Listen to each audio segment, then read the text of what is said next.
An issue plaguing today's society is the negative relationships between police officers and youth, especially in inner-city populations. These relationships are often characterized by an extreme distrust of police by the youth, which can cause many problems in the modern justice system. For example, youths who do not trust the police will be less likely to report a crime when one is committed and less likely to call 911 in a situation where they need help. This fear creates situations where the police are unable to perform their duty to serve and protect our citizens.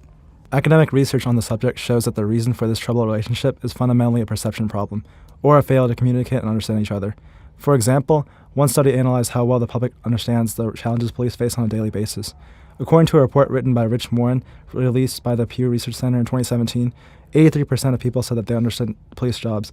Over 86% of police disagreed, saying that the public had no idea what they go through.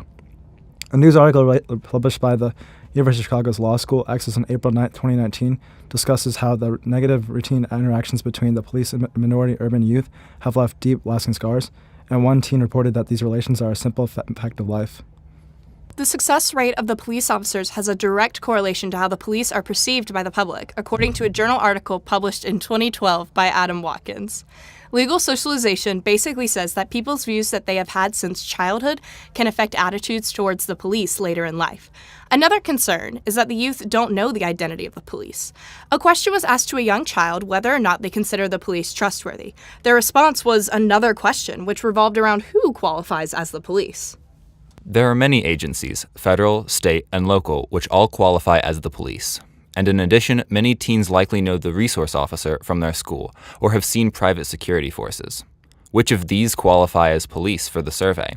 If researchers don't specify what they mean by police, it can become very difficult to draw accurate conclusions about juveniles' attitudes towards the police. Strong relationships between police agencies and communities are critical to maintaining public safety and effective policing. If youth grow up to be mistrustful of the police, then they are much less likely to report crimes or even follow laws when they are older. There is going to be a series of public forums held in the community to stimulate discussion between police officers and the community they are serving. There will be multiple meetings that occur over the month so that different officers and different people from the community can attend.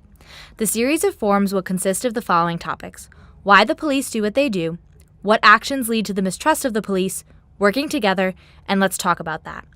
The first 3 forums will have a section focused on a certain topic, followed by an open question and answer session where any topic can be brought up. The final forum will focus on bringing up any topic and discussing it in depth. We hope to see you there and want to leave you with this final story. A newspaper article published by Radley Balco on June 25, 2015, discussed a panel held by Baltimore police officer Michael Wood. He personally felt the effects of the us versus them mentality because it had always been ingrained in them. Anyone who wasn't in uniform was seen as the enemy. While he was doing narcotics work, he had this awakening.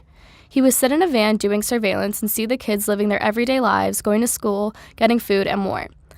After watching them live their everyday lives, he started to see the bigger picture. When asked how to make the problem better between youths and police, he said the first step is empathy. Police officers are here to serve as protectors, not as warriors. After talking about his experience in the field, how he feels now, most of the youth said they would feel comfortable reporting a problem to him now instead of ignoring the issue. This is the sort of change that we hope to foster through our forums, to break down the us versus them mentality on both sides and to develop healthy relationships with the police.